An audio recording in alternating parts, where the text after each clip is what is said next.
This particular project was a really nice home up in Highland Beach, which is a very affluent area. It's literally right on the water, this particular house, brand new single family home. The client, in this case here, wanted to have a wine/bar environment. So the intent was to have for lack of a better way to put it, a vestibule, kind of a buffer between. That's why we have those glass doors that close, and then you have the wine room there, is because it is right on the water, and the homeowners might be entertaining and stuff. And they wanted to utilize the frameless glass enclosure, so we look to try to get as close to clean lines as possible. And they didn't like the big, heavy insulated glass door. So what we did is we did insulated glass on the windows that are facing outside, like that window you're facing there. Because if the house does have the doors opening and closing, we don't have to worry about the glass starting to sweat. And then there's an AC drop in that above where the bar area is to help mitigate that temperature differential from if they're entertaining and their main house gets a little warmer, a little humid. They don't have to worry about immediately that the wine room is going to start to sweat, so it gives a little bit of a thermal break between the two. And that was kind of the design intent there.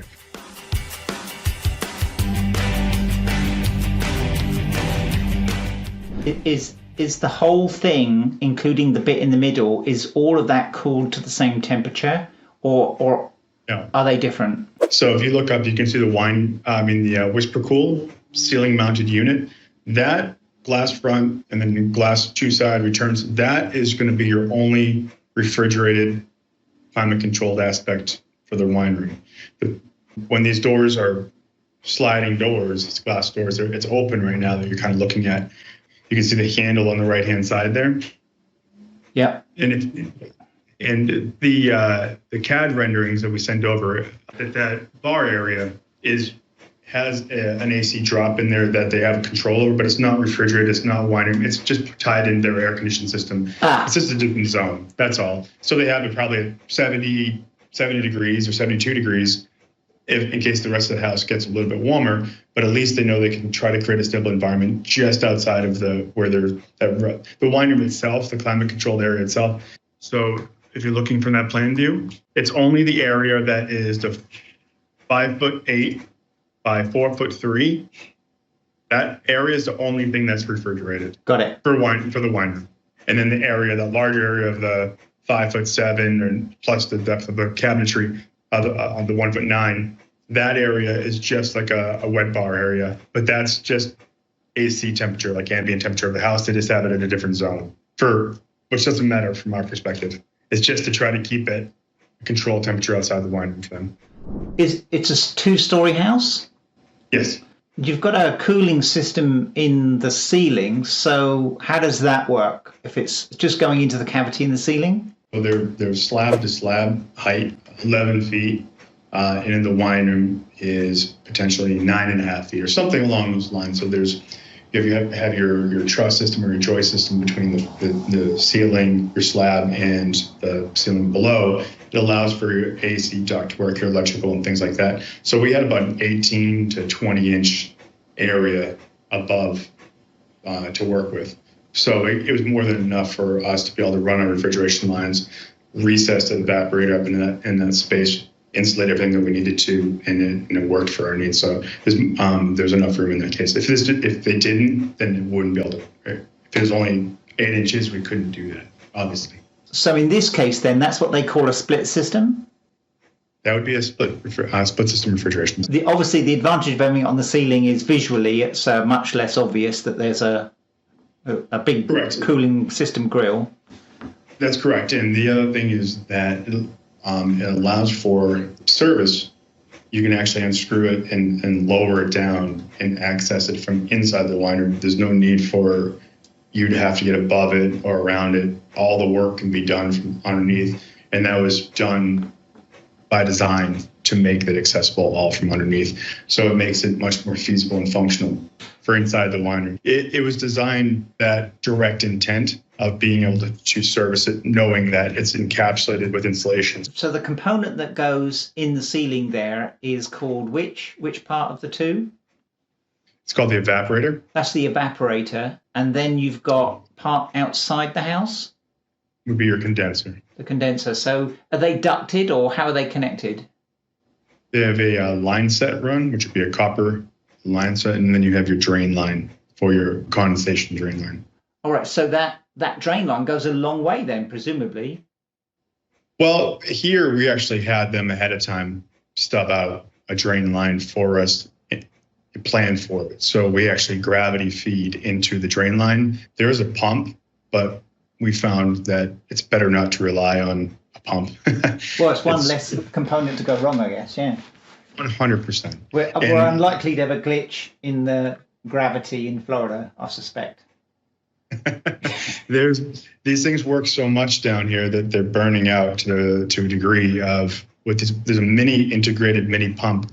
And I think because of the humidity factor we deal with down here, it's trying to work so much that they really weren't designed to be moving so much humidity, moisture, that people are burning through them in a year and a half. So we're really trying to avoid it. They're not meant to be doing that so much. So it can be done, but we'll really try to mitigate it if we don't have to. It's kind of the worst case scenario is keep it with a pump. Or what we're finding to do now is, as kind of a backup plan, is to do a gravity feed into a larger commercial kind of a grade kind of pump somewhere else. And that pump does the heavy lifting because these small pumps are just not really designed to be working as often as they are. So I've seen one of the features described on these is that when you have a split system like that, they're much quieter than other types of systems. Is that accurate or is that overstated? They certainly are, because you have an insulation pretty much right around the loudest aspect, the motor itself, which helps to dampen the noise a little bit. But at the end of the day, depending on how much airflow you have to move, it's a little bit of a wishing sound, or the larger the room, the harder it is to hide the noise. But that's where, as you start to be able to have insulated glass, you can start to dampen that a little more. If you're frameless glass, it makes it a little bit harder. And obviously the dynamic of the room, the acoustics of the room and the surrounding area can obviously impact that as well. So there's mitigating factors, but generally speaking, yes, it is more quiet. So the part that goes outside is a bit like a regular AC unit. The condenser? The condenser outside, because they're really noisy usually. So that's the bit that you're putting outside the house and losing the sound that generates. Have I understood that right? That is going to be the louder of the two components for sure. So having a split system, of course, a lot of other benefits, but one of the big benefits there is that you have your workhorse, the thing that is the loudest component of the system is outdoors. And from an efficiency standard, it's way better. You can fix it. You can actually maintain it properly. If you have a self-contained system, for example, you really can't do that to any degree. It costs you as much to fix it as it would be probably replace it for some of the self-contained units. So the split system is better from efficiency, especially now that we're able to get it in a 220 voltage rating. It allows for even better efficiencies from a power perspective, which is pretty advantageous for the longevity of the equipment and also for the power bill. All right, so a lot of the systems then, they're 110. So this is a higher quality unit when you use 220? That's correct, too. Yeah, they're starting to get on the 220 because there's a lot of benefits to it. Just the system doesn't have to work so hard. It's much less wear and tear. So it gets humid down in southern Florida then? Who knew? Yeah, who knew, right? It's got to be kind of the worst environment to have a wine cellar, I would think, when we think about different locations around the US because of that sheer heat and humidity factor. The humidity is definitely omnipresent down here. It's a battle that we have to face. But realistically, it's not really as much of an issue as long as we have a stable environment outside of the wine room. If the wine room is like this, centralized in the home, and you have a properly balanced main air conditioning system so it's considered industry standard for a new home down here. For a properly balanced air conditioning system would be having about 50 to 55% would be kind of the high side for your relative humidity factor. that'd be considered. Anything beyond that starts to get a little damp or you feel it. But anything below that would be considered comfortable, and kind of like would be the benchmark that people would try to push toward. And then if you're looking at your comfort for temperature, probably looking around between 72 to 75 is your average for residential. So as long as you have those kind of parameters that are stable and you're conditioning your space to a 55 to 60 degree temperature range, midpoint around 57, the room performs fine. Honestly, it's only when you change those variables that you're going to run into issues. And because they can be impacted so quickly by simply opening your doors to your backyard, that a lot of these amazing homes have these huge fold-away doors that are right on the ocean or things of that nature. And therein lies the issue the majority of the time. It's usually when it's wintertime or something like that, and we have our quote unquote winter, all 3 days of winter we have down here, which might be that the temperature gets down to, comfortable like 70 degrees, 72 degrees. But still we face a humidity factor. They'll open up all these doors to finally get a chance to take advantage of their outdoor area, their pool, whatever they, spent all this money designing. And the problem is the air conditioner for the house is not kicking on anymore, because now that temperature outside is lower than what their set point for their home air conditioner might be. So it's 72 degrees and it's 75 on their controller, their T-stat for their house. The air conditioner is not kicking on, which doesn't matter from your temperature perspective, but does matter for your humidity perspective, because now you're not evaporating that moisture out of the air. And that's usually we run into issues. So it might be a cool, humid day, and they're going to start seeing sweat occurring on the glass. And that's because now those factors, the differential has been impacted internally for the house. Right. As it's changed, the dynamic has changed. It's a simple fix: close the door and turn on the air conditioner. Not a big deal. It dehumidifies it, and truthfully, it can be gone as quickly as 15 minutes would be gone. Right. And it doesn't hurt the wine room internally. It's only on the outside of the glass that it occurs. But that's usually would be the only time that we'd run into it being an issue, and that often happens would be like condos that are really high up. They're right on the ocean majority of the time, and it's so quick to flush that, especially when you're up high. There's just like almost a vacuum. It sucks in all that that warm, humid air, and but the thing is, you'll see your air conditioned vents will start sweating too if they have the AC going. It's thermodynamics. There's not much you can do about that. Yeah, I constantly have a battle with my wife where she likes the house at about 85 and I like it at about 70. 85. So, I'm surprised you guys don't live in Florida. Jeez Louise. Yeah, she'd be quite comfortable there, I think.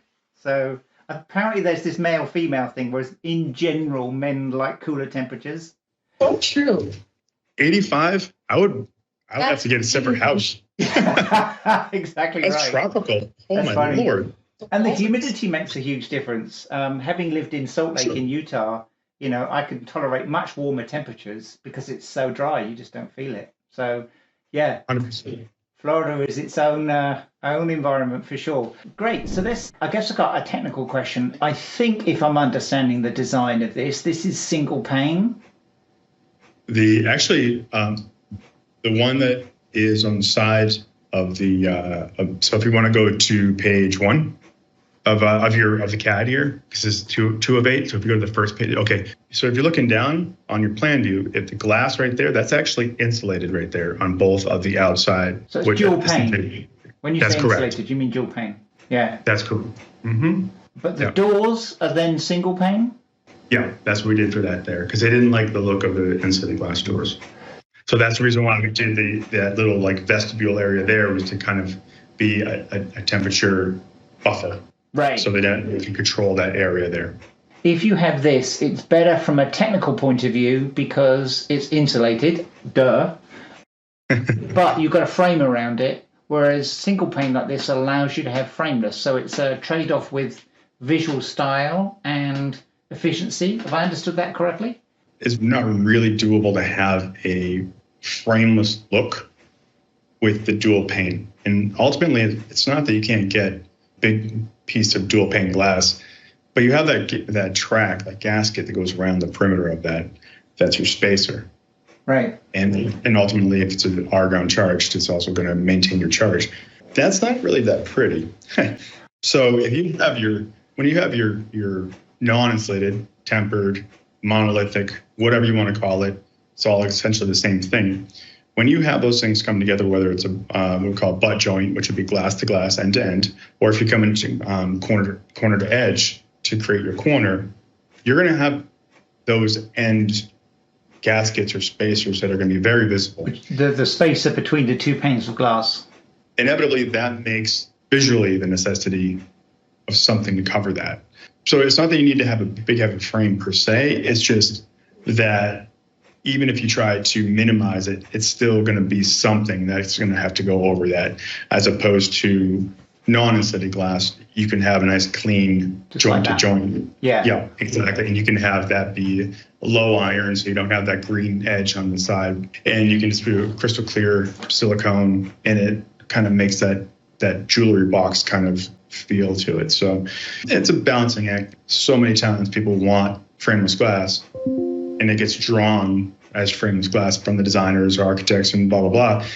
And we have to kind of fish through and sort out ultimately what they want out of the space, right? So it's like they can either be, it's more for the look. I don't really care if it's maintaining a certain temperature. We're going to keep it at 65. It's not that big of a deal, but it allows us to kind of peel back the layers. Or it's really important for us to peel back the layers to find out what their motivating aspects are. We have to do this, what we call a fashion versus function. And we have to kind of create a balancing act. Which is more important, fashion supersede function or function supersede fashion? And make sure that we have a very honest dialogue ahead of time, so there's zero question after the fact to say, oh my God, it doesn't work. And also to the point of, it might be a spec builder or GC or something that designs it and sells it, and then they come back and they're like, well, this isn't even a properly built wine. It's like, we built it exactly. We've had this conversation. And of course, everybody's all shoulders after, oh, I didn't know, you're the expert. So now we say, if you're looking to resell this place, it's important to understand that this is not going to check the box of being proper winery. It's a wine display unit. That's it. So you're basically saying, if it's all frameless, you're not going to be able to maintain the right temperature easily, or...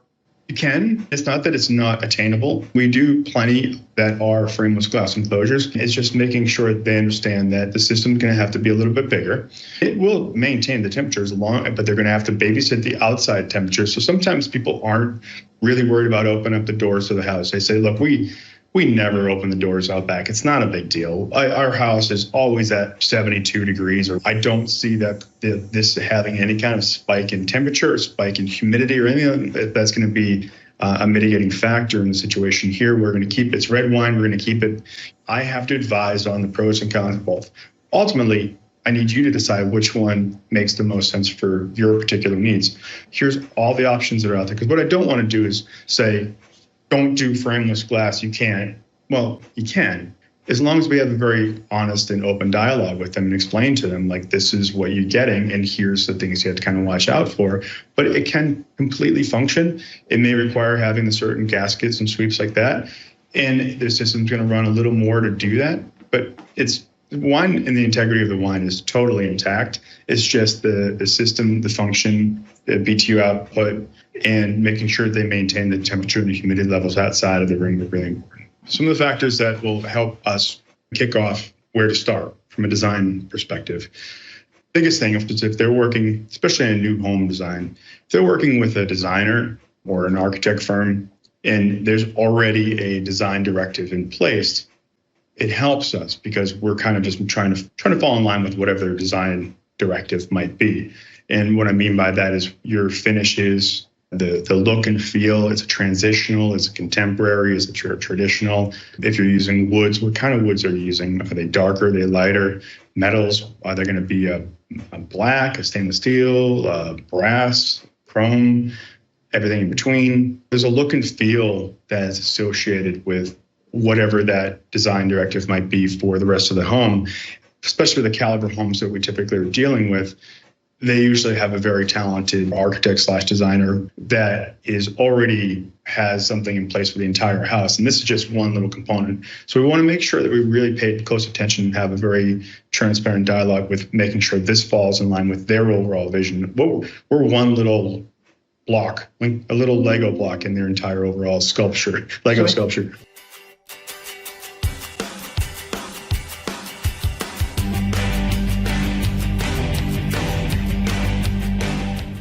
So in this particular case, were you working with the homeowners or the designer or the builder? How did it play out on this particular project?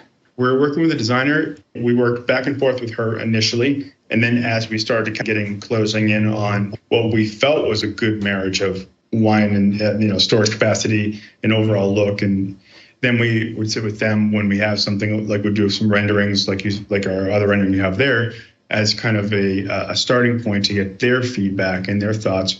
And a lot of that gets dictated by how the client intends to use it. So we can have a design directive, but ultimately the designer might say, I don't know how many bottles they want to store, And right there, that one question can make a huge difference, because the designer might come up with, a lot of times they come up with something that's the wow factor, but it's like, yeah, you're going to get 200 bottles. It looks cool, but it's terrible for capacity.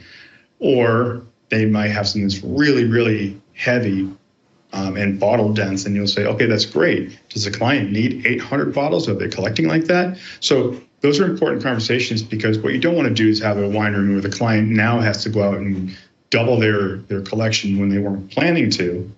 Because we've given them too much space, it looks terrible, or an insufficient amount of space. So that really helps us kind of tee it up and see where they want to go, and have some flexibility with their space. Like a lot of times we'll leave some space for their cases in the floor, understanding that majority of people that come back from a trip or they get stuff delivered, they might not be home, they might be traveling, whatever. You have a landing spot for your wine that just got delivered, or you just a place to put it on the floor down low, or a shelf or something for even a short period of time internally there. So like we'll have a case storage for them, for example. So it gives them a chance, a little bit of flexibility to break it down when they want to. So it looks like this is a combination of display on either side. That's the priority there in terms of how it looks. And then you've got much higher density storage in the middle. Initially, there wasn't any wine bottles in front of the windows. It was just more transparent. The reason why is because when we first walk in the house, which would be, if you're from this perspective, this view through is the ocean.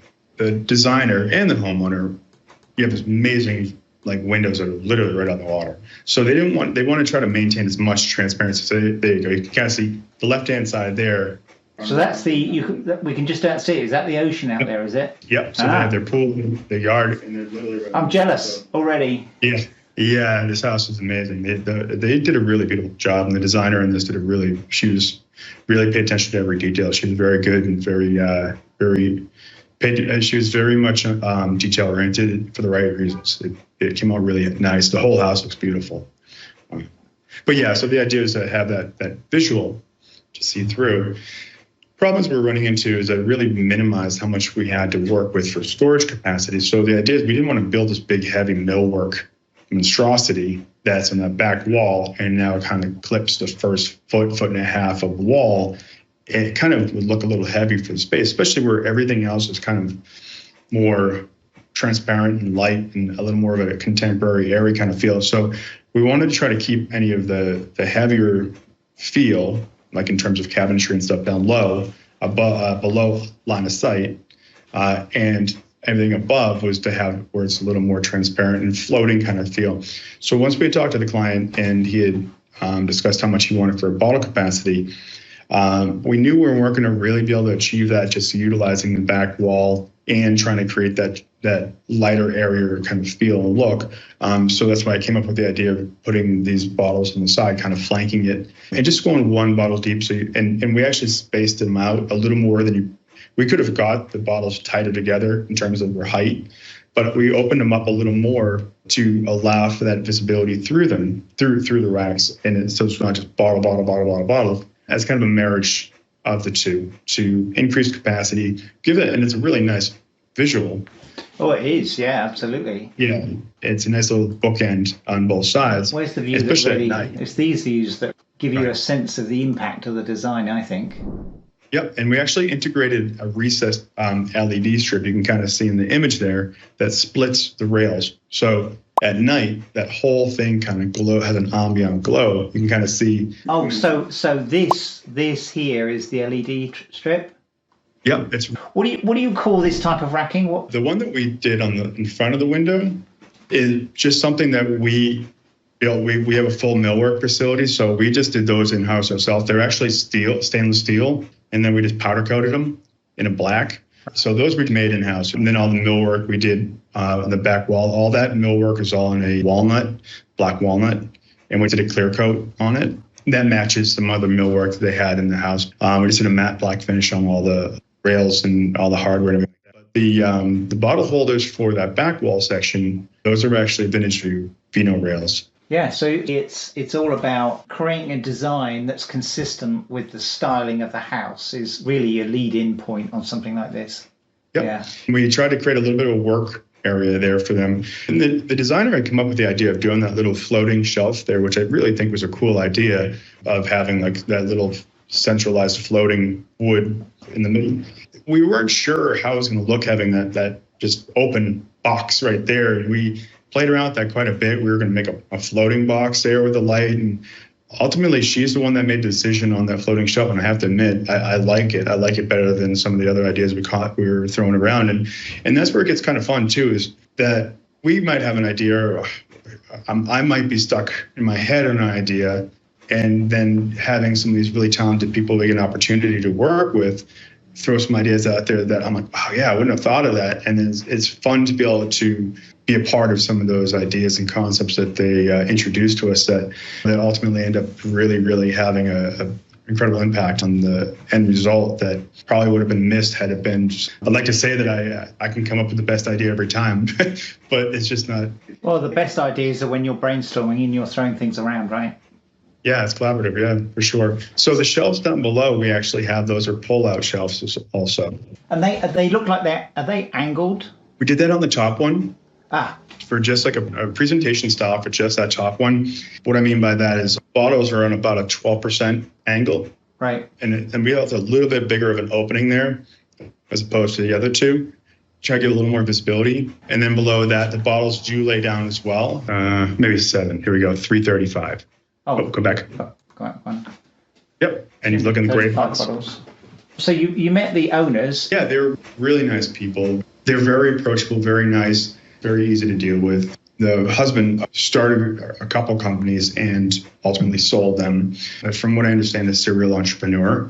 He's retired now, still runs another company just because that's just how he's kind of designed and built. He just enjoys it. Very sharp people. Yeah, it's really interesting. It's really cool sometimes to get a chance to meet some of these people and hear their story and see where they came from. And a lot of times it's not what you might expect. It's not the road that you would think that would result in some sort of huge financial windfall or something like that. Sometimes it's a really unusual industry that you think, oh my God, like I remember we did a project for a company that the family made boxes. That's their second or third generation. They made cardboard boxes, and that's it. I guess that's all they did, and they've been around for a long time. Everybody needs cardboard boxes. Yeah, can't with Amazon. Exactly. So one of the things that also is important to have a discussion with in terms of our client assessing client needs is what type of storage that they're going to be. Wine storage, reds, whites, sparkling whites, because we want to make sure that whatever we're sizing and recommending for the refrigeration system is going to fall in line with their particular needs. This particular client, almost all of it was red. So even if we make the room designed to go 55 degree Fahrenheit set point, and it ranged to 60, so about a 57 degree midpoint. That's great for his red wine. Truthfully, you could probably bump it up to 60 and be totally fine. It gives him the flexibility. We'll design it to go to 55. Ultimately, if he doesn't really need it to go that high, it's only going to help the system last longer, reduce the probability of any mechanical things happening sooner or later. If you have a mixed wine, red and white, then the 57 or 55 is going to be more your target range that you're going to want Right. to be in. And that's going to be fine for the integrity of the wine to be maintained, and that's going to be not a problem. But the catch is that sometimes you want your whites to be serve temperature. And that's where you run into a little bit tricky. I think a lot of people get hung up on that, and they say, oh, my white's supposed to be at 50 degrees or 49 degrees. Well, it drinks best at 49, and you totally can. But you're not going to gear your whole room down to 48 degrees or 49 because you're going to start to damage your reds, And what it takes to really have the room that cold is fundamentally different. For every few degrees of temperature refrigeration you have to go down, it really is a pretty impressive amount of impact on your EBTU calculations of how big you have to make this unit just to get a few degrees colder. For example, if you were to go from the room being at 55, and you're in, at least from South Florida standards, and we're trying to get it to go down to 45, a room that might be, let's say, a room like this, our BTU capacity for refrigeration might be, let's say, 7,000 BTU, something like that. To get it to go down to 45 degrees, you might have to get up to a 12,000 or maybe even a 14,000 BTU, depending on what glass you're using, things like that. So you almost have to double sometimes, depending on some of the parameters, just to get 10 degrees cooler, which is quite a sizable difference when you're dealing with where to squeeze all that equipment in. So a person has to really, really want a serve temp. That's really not the case from probably 99% of the homeowners. Restaurants will occasionally do that, especially if the restaurant has an aggressive champagne campaign, like if they're doing a lot of brunches, Sunday brunches, things like that, or their champagne is a big part of their promotion where they make their money. They want to be able to grab it, drop it in a bucket, and drop it around the table, and not have to wait a couple minutes for it to spin it nice to cool it down. So we'll design it to be basically right at 38 degrees, right above basically freezing. But again, logistics and everything involved to do that is fundamentally different than doing a traditional wine room from a temperature and insulation parameter capacity.